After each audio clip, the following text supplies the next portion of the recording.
some saints also from Benguet. Amen. When we were there, brothers, you welcome us. And now you are here, we welcome you. Amen. Amen. So the saints in Oroqueta welcomes you. Amen. So the saints that join us here, there are some few districts, I think 5 districts that join us here. Langkangan A, B, C, and then Lower Langkangan, and then Villaflor. And Lamak as well, right? Okay. Man, so praise the Lord. Hallelujah. We exercise our spirit. Man, so the flow of our meeting this morning is, we have brother to give an opening of our morning revival, at least 5 minutes. Then after that, we leave the saints from Baguio and Benguet to share. Amen. Maximize our time, at least 2 to 3 minutes, our prophesying. Amen. After that, there are some brothers to give some conclusion. Amen. Then we end at 11:30 our meeting.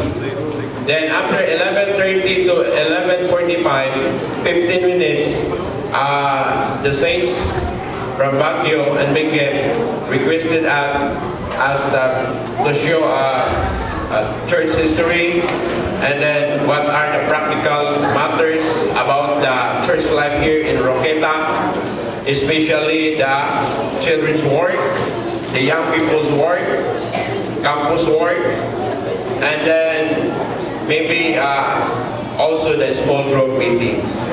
Amen. So praise the Lord. So we exercise our spirit. Amen. And then so that we can receive the supply. Amen. So we will give this to the brother. Amen. Ako si Brother Dones Bas. Originally, I am from the church in Zamboanga City. I'm from Zamboanga City. Akong wife is from Baguio. Unang nabot na po Baguio for 13 years na. Amen.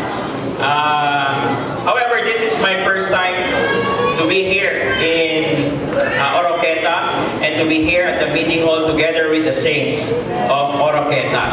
And we are so happy to see you.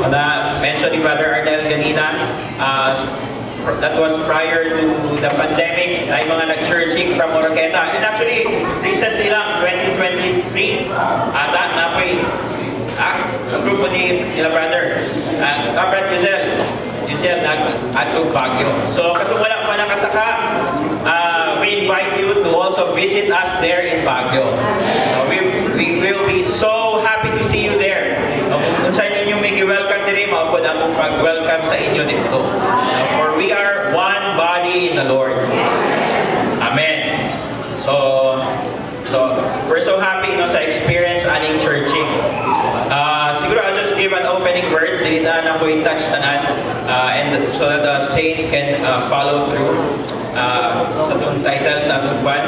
MR, the indwelling Christ. Week 5, last week na, then new morning revival material. Pero ang general subject, ingon diya, kung sa ang kernel of the Bible, Romans chapter 5 through 8. Pag may ingon tag kernel, mura na siya nut. And na siya'y outer shell, agahi. Pero ang kernel, katong naa sa sulod. Paliw lang translate sa mga Tagalog. Okay? Matong munod ang content. And matong, yun si Brother Lee, matong ang pinaka-best part. The most nutritious part. And specifically, we have Romans 8. Okay, kundi we need to move from Romans 7, that is from our flesh, into our spirit. And sa Romans 8, daghan kayo mga butang, mga igsoon. Nadia, i-mention ang the law of the spirit of life. Isa pa, the spirit, witnessing with our spirit that we are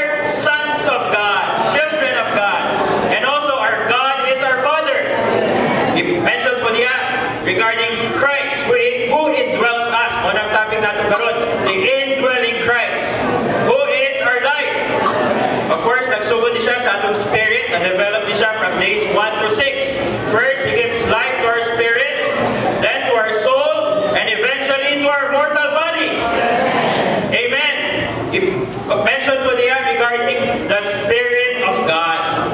Actually, mga igsoon, daghan pa kayong items, no? And para unsa man ni kana in chapter 8 with all these marvelous items. Mga igsoon, para ni sa atong kasinatian, para sa atong experience. Hopefully, brothers and sisters, makita nato ang Romans chapter 8 is not a doctrinal chapter. It is an experiential chapter. Subjective kayo. It is not a doctrine concerning the divine Trinity. But it is a chapter for our experience of this wonderful triune God in our daily Christian life. Maybe natay meeting hall, no, dako kayo nga meeting hall, gwapo nga meeting hall. Bagyo ay hanapod, Oroqueta, gwapo kayo meeting hall. Bagyo namin duwak hall. Dahil hall 1 no, newly built, hindi siya renovated. Talagang kasi dinemolish and then tinayok. Brand new building, so welcome mo dito. Ug doon na po tayo blending center. No, mas dako to siya na pwedeng i-accommodate ang mga saints. Dito ginahold ang mga conferences, trainings, MAT. Amen.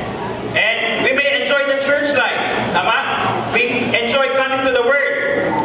Pero may igsoon, if we miss the experience of the divine Trinity sa pang-adlaw-adlaw natong pang-Kristyanong kinabuhi, sad to say, na-miss nato ang focus, no? Ang center of the universe, focus of the Bible, that is the enjoyment and the experience of the divine Trinity.